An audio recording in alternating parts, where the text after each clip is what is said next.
Hi, welcome to part 2. So we wet down the soldering pad and turn on the soldering iron. I'd like to speak into why we dive deeper into such a supposedly simple subject. On the negative side of soldering, one bad solder joint and your product or prototype might not work correctly. Projects have been delayed hours, weeks, months, even years because of neglecting the quality of solder joints. Now we use both 2331 and rosin depending on what type of soldering we're doing. So let's get to the wire-to-wire splice. But while we're doing that, let's talk a little more about the negative. Some applications, such as aerospace, require strict soldering procedures because a bad solder joint can cause destruction or death. Even if your application does not involve life per limb, a weak or cold solder joint can cause intermittent problems, which can really make your life miserable at times. Confidence in your design might suffer as well. Right now we're working on a wire-to-wire splice, and we're staging the wire. Staging here means we hold the wire as solidly as possible to make the connection easier. So here we're tinning the wires, and the SMT style or the SMD style merely means you tin both ends of the wire, and then when you put them together, they're essentially touching, much like a solder pad on an SMT part would touch the PCB. Let's talk a little more about the positive side of doing your soldering well. When you present your design prototype to your boss or potential client, good soldering can carry a very positive vibe. Let's see, we're about to... let's hold on a minute. Another positive. Some engineering circles mistakenly believe that soldering is a lowly activity. It is, in fact, one of the cornerstones of a successful electronic or industrial product. And notice here how we've touched the two wires together, and we're going to attempt to solder. And here we go. Boing. The tension on the wire is not exactly correct. So notice we just move the stager, not the wire. Well, the wire's attached, but we moved the whole assembly. And now we have a chance of getting some solder on there. Boing. Okay, let's try again. Okay, this time we're going to hold the stager and the wire at the same time. Solder, hold it. Wait. There we go. Now it's nice and tight. Then we put the heat shrink tubing over, and later we'll, not in this example, but that's when you use the heat gun or flame to close that solder. Okay, now we're going to approach the twisting technique. First we place the heat shrink tubing over the wire, because many times you won't have access to the other end of the wire. So you do it now before you've soldered. So we're going to grab the two ends,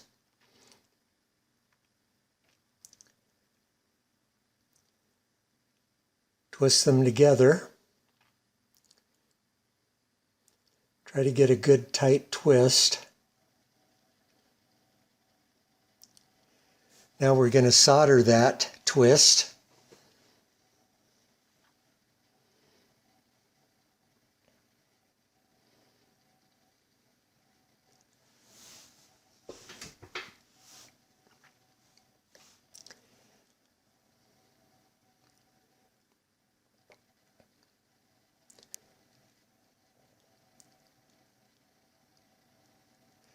Once the connection is soldered,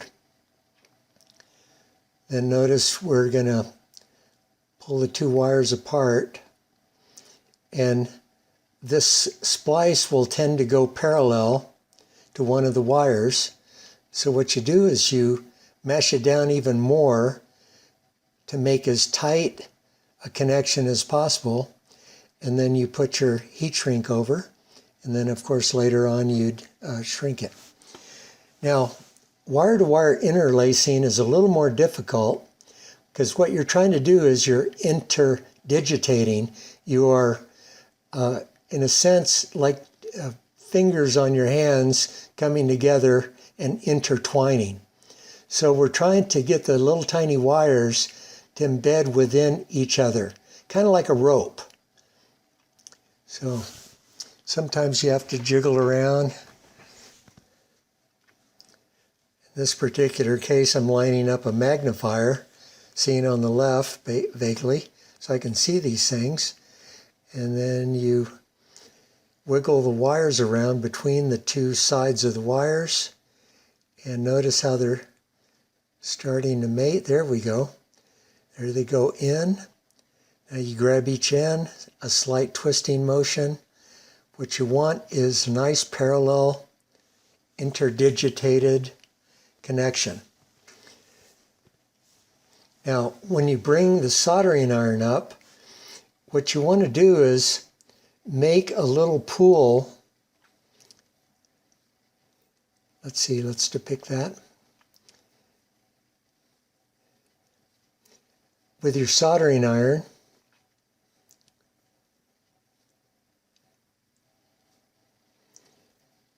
you make a little pool on the tip eventually. Okay, here we go. Make a little pool on the tip, and that's not really what you're soldering with. What you're doing is you're having a somewhat flexible little puddle that you can push up against the wire so you don't push it apart. And then you actually bring in the solder in from your wire at the top until finally there's enough heat transfer to actually melt the solder. Then you fill in the length of the interdigitized wire. Here we go. And then you wait until it heats up. And then last but not least, you put the heat shrink over. What? Oh, what? It's not coming on. Oh, there's a little wire hanging out that's keeping the shrink from coming up. Okay, let's fold it back in. There we go. Now we got the heat shrink on.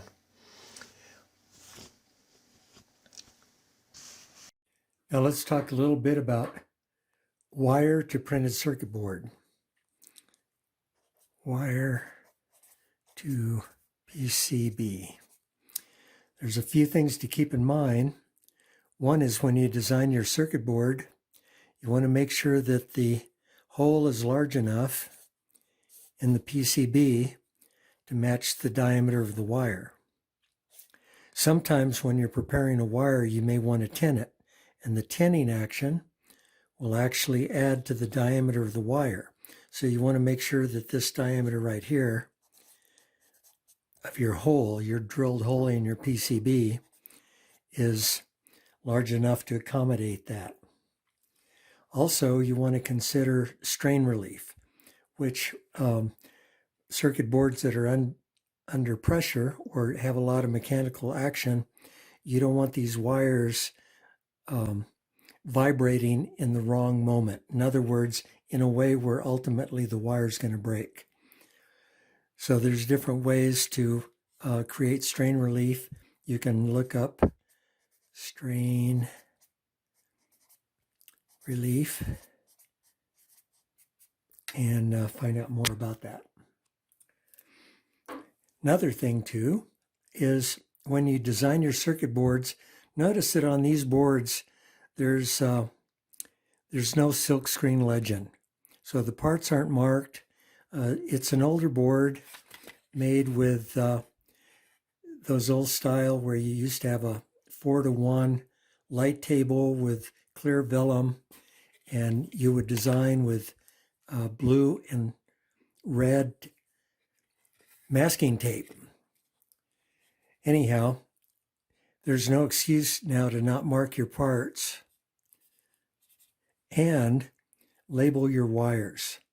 So, maybe that's VCC, ground, etc. So you don't want to skimp on telling what things are on your printed circuit board. Let's talk a bit about wire to connector soldering. Here's an example of a multi-conductor industrial cable. Notice this one has mounting holes to mount in a panel or in a enclosure of some kind. And this one would carry your cable. Connectors have different IPC ratings, which means how much air and pressure and water they can handle. The most important thing to deal with these kind of connectors is called staging. And essentially what staging means is you need to come up with some way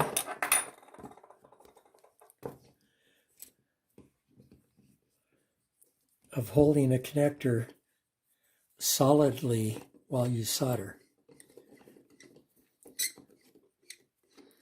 I've had industrial cables that I've soldered on $5 million machines that had connectors that were about inch or two in diameter with multi-conductor cables, a large gauge, and not a whole lot of room to work in.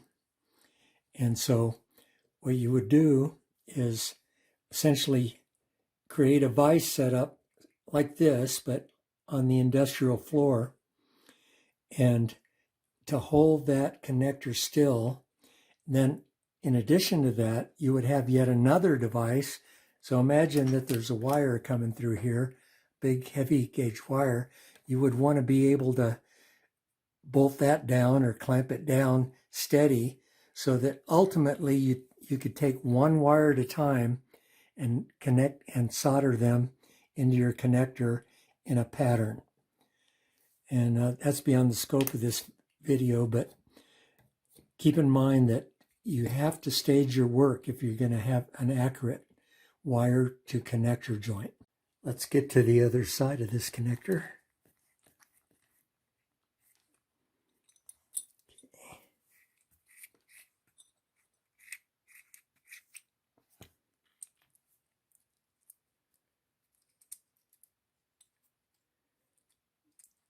And here you will have the portion where your wires go, and you will put it in some type of a holder. You orient your pins so that the numbering that's on the back of these in the plastic, and then you take one wire at a time, usually in some pattern like top row, next row, till you get to the end. Make sure it follows your cable.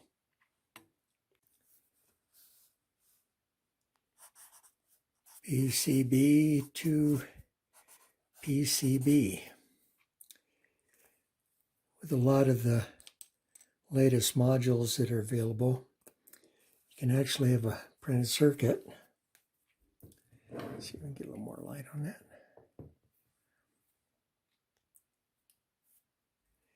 And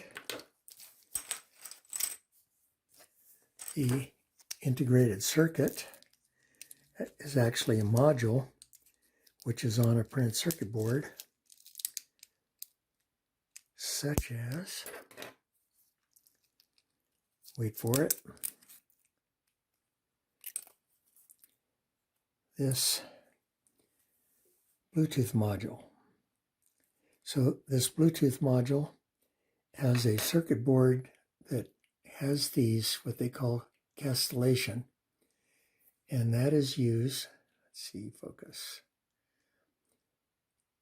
Those are essentially plated through holes cut in half, and they're used as the soldering pads. So in this case, you align the pads to the pads on the layout.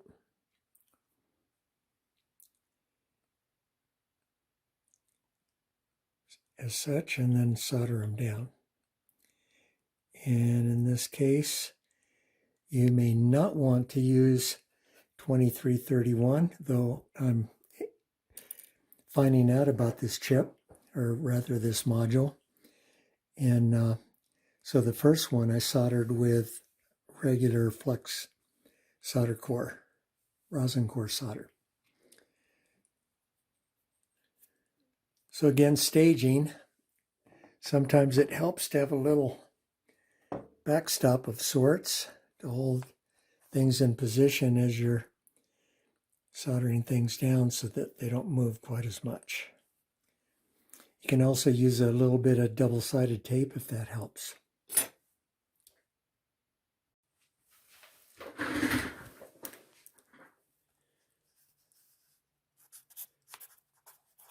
Through hole components.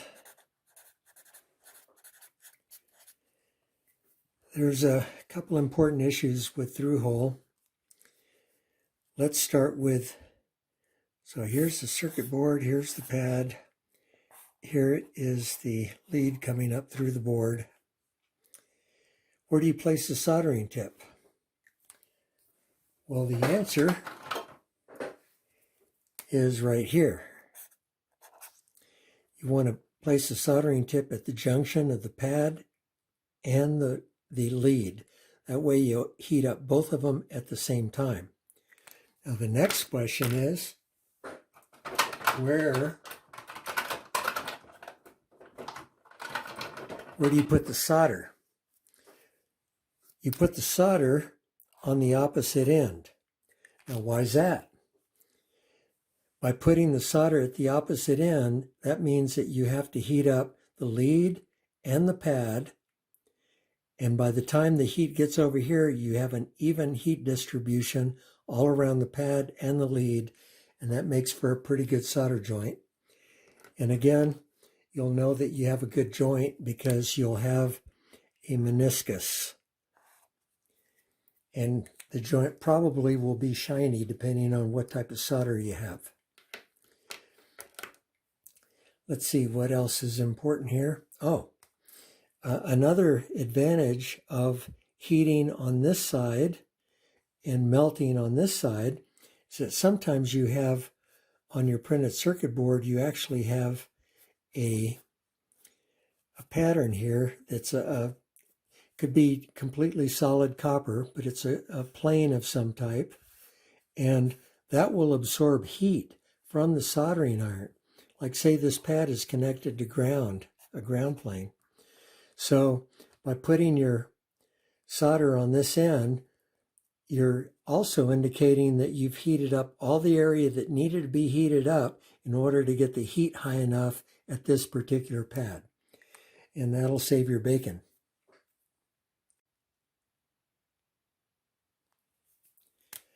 Another important issue is this time we're going to do a side view, and here's your hole and here's your lead coming up through.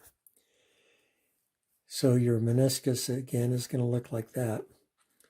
Once you place a resistor lead, you may want to bend that slightly, so it'll come out through like this, and you'll bend the lead to provide some tension at this spot here, and that way it'll hold your component in while you're soldering it. Another thing you want to make sure of is that you get the proper meniscus. So let's draw a side view here. Here's your printed circuit board.